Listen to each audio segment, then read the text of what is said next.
because they would, they were going to see it in dailies. So I occasionally do this.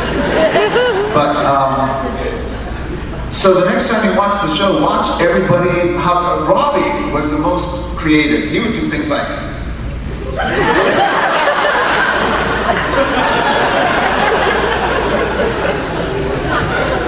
Ready to go, Captain. Did you know I did a whole bit on pushing buttons at conventions? No. You haven't heard? Oh God. Someone, I've been to numerous. Oh wait, you got to do Robbie. You got to do Robbie. Who was supposed to be here? Yeah. Ready? But we lucked out. We got LeVar. Oh, Robbie would be like, Hey guys, how's it going? I mean, he's just kind of got that high pitch. That's my Robbie. Thank you, Gary. Okay, you're welcome. Of all the conventions I've done, people have come up afterwards and said, gosh, you could do like stand-up, you should do stand-up comedy. And then I started thinking, if I really was doing stand-up comedy, what kind of comedy would I write, in my material? So I came up with one bit I was talking about on Voyager. Everyone pushes buttons differently, okay? The button pushing is all different. And I said, if you look at, for instance, Robert Beltran, when he pushes buttons, it's one finger, he's like, and I say, Robert Beltran was an athlete in high school. He was a quarterback on the football team. So it's almost like he's the jock giving a noogie to somebody. Take that, yeah. Right? You see, look at Tim Russ. Tim Russ, Tupac, when he's pushing buttons, it's more of a the hands are out, pushed out.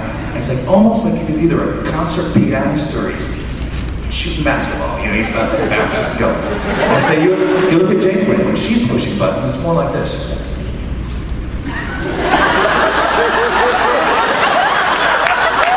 It's almost like she's never read the manual. Never ever read the manual to the USS Voyager Intrepid class starship. No clue whatsoever. Right, Brandon? Right? If you look at that? Sorry, I'm calling you Brandon now. No clue, right? She's always got that perplexed look on her face. Jerry Ryan, when she's pushing buttons, she's like...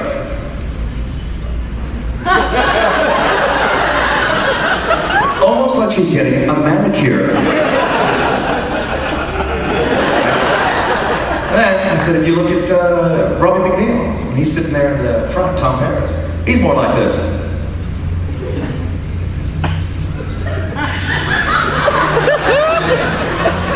Almost like you expect him to say, would you like fries with that? Oh, well, a little stand-up action there. Push your button.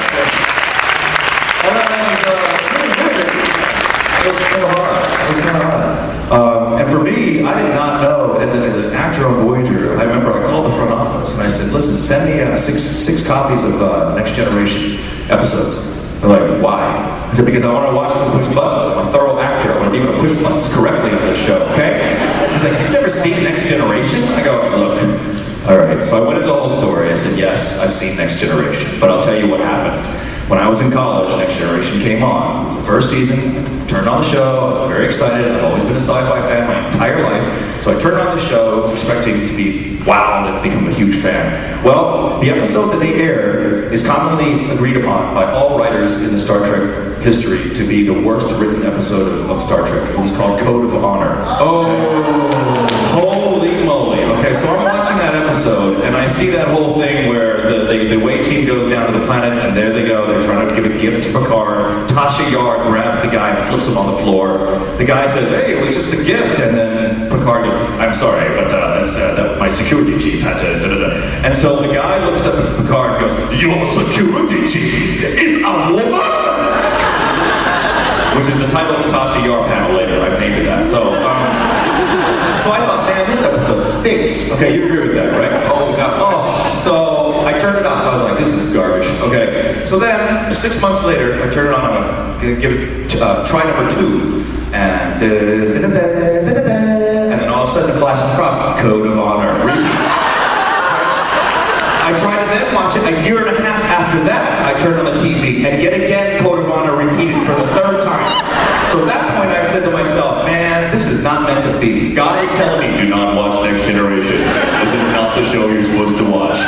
And honestly, if I had become a big fan of your show, LeVar, what would have happened, that would have impacted my audition for Voyager. I would have been way more nervous. I would have been, oh my god, Next Generation is running, they're almost finished, and now the Voyager, oh, that's an audition, I really want to be here. It would have freaked me out. But because I didn't watch Next Gen at all, I didn't really care. You know, I was like, okay, I'm just gonna go and do this audition and get the job, right? So when I told this to the guy in the office, he's like, no worries. I'm gonna send you different episodes of Next Gen for you to look at the pushing buttons thing. So this PA shows up with the trailer. He's got a bag of episodes. He's like, yeah, Dave in the office says they're in chronological order according to season. Go ahead and start with the first DVD, videotape. I pop it in. It's Code of Honor. I call down Dave Rossi. I call down the office. I go, Dave Rossi, you son of a... Before I can finish talking, he's just laughing. He's like,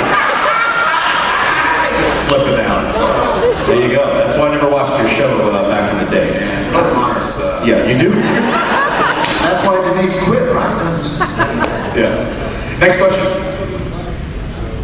Yeah, this is for Robert. I just wanted to been any interest Night of the Comet. I'm sorry, what was that? Any interesting stories about Night of the Comet? Interesting stories about Night of the Comet? Well, the most interesting is that I kept telling the producers I wasn't interested. So I turned them down about 3 times, and then they insisted to my agent that I go and meet with them personally. And so I just said, look, if we change this thing around, it was early in my career. It was like third film after Eating Raoul. They wanted me to do a Raoul type character. And I said, look, I've already done that, I'm not interested, but if you want to change it to here, he's the last guy, the last guy on Earth, let's make him Gary Cooper, everyman, you know? And so they decided to do that. But the interesting thing was, the director, when I finally signed, he walks up to me and he puts his arm around me and he said, thanks for doing this. You know, if you weren't going to do this, we were going to get just another regular American actor to do it. Wow. Oh, A regular American actor to do this. So we didn't get, we got off on the wrong foot immediately. But is that a good enough, interesting story for you? Okay. Do people know this movie? Has everyone seen Robert Beltran and Night of the Comet? Great film. It's a comet hits Earth that basically everyone's dead except for Robert, a cheerleader and her sister and a young boy.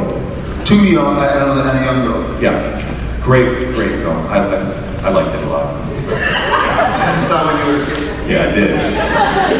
No, I remember working with when he came on the set. You know, I'd seen both Eating Raw one Night of the Comet. So when they cast, when we all met each other, I'm like, oh, look at the guy from Night of the Comet and Eating Raw, both movies, and I'm into both movies here. So Garrett was so vulnerable and fresh and new. I was. So I used to mess with him all the time. Oh yeah.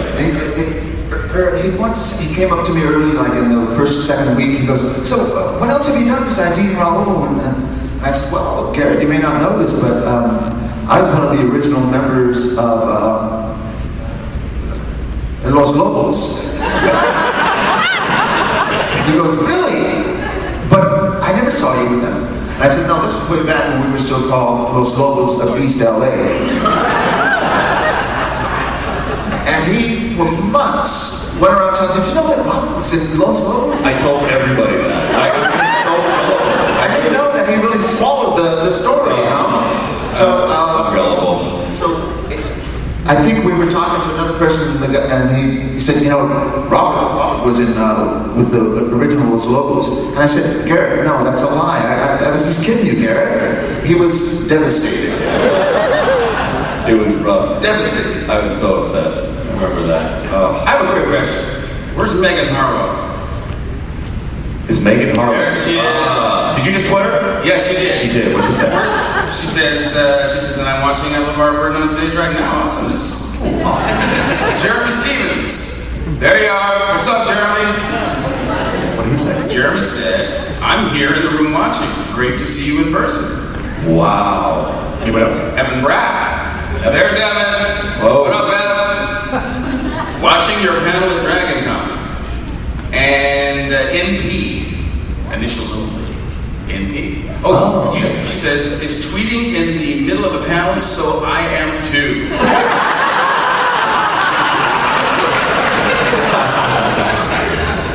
Unfortunately, we are not on Twitter, Robert and I, so... Are you guys not on Twitter? No. You guys gotta get... I just got a cell phone for the first time 2 months ago.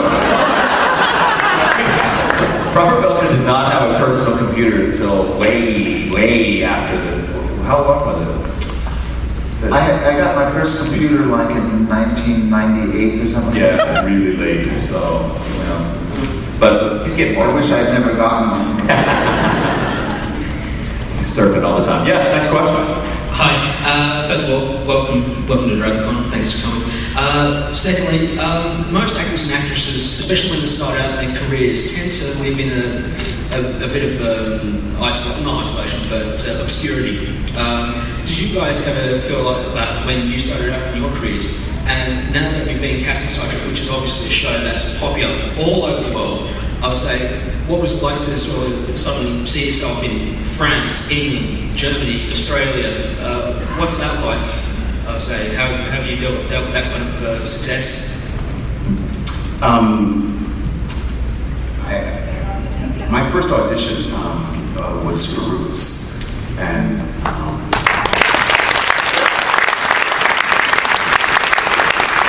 miniseries that sort of took the world by storm back in the late 70s, early 80s. So I was a sophomore, I was in my second year of university.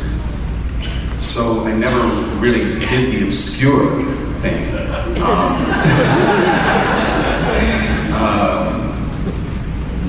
In terms of, you know, the product traveling all over the world and seeing it in different countries, it's quite amazing. And I'm always eager to meet the guy who dubs my voice in any language.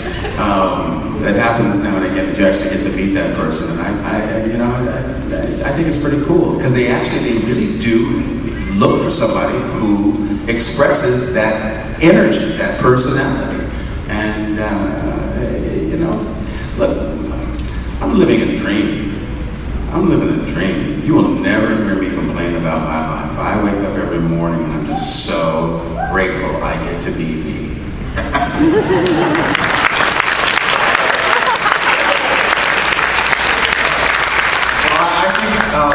I think in France, Chicote is gay. In Germany, he has 2 penises.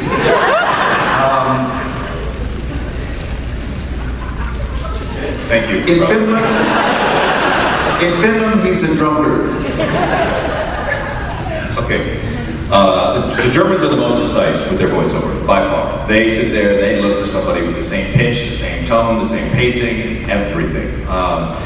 To the point, to the degree that the first time I went to Germany, the German fans were actually shocked that I couldn't speak German. You know, they were like, what? You don't speak German? I don't understand. This is something that you are always speaking in the episode. And I'm like, no, I'm sorry. And they're all pretty good. I mean, the German Janeway, you know, she's like, oh, yeah. She got the same freaking, smirk and Catherine Hepburn mixed voice. She's got that going, right? That's the truth. If you want to do Janeway, smirk the cartoon series mixed with Catherine Hepburn. Now let's, you get to go. Or take a little bit of helium from a balloon, and there you got it. Okay. So, I thought everything was spot on with the Germans, except for Paris and Kim. Okay? Because in real life, Paris is more, hey Garrett, how's it going? It's Robbie, yeah, hey. He's got this kind of higher pitched voice, and mine is lower. Mine's closer to George Takei, you know? They flipped it around. In Germany, they give Ensign Kim, they're like, ja, Kapitan, ich bin Kim, whatever. It's very high pitched.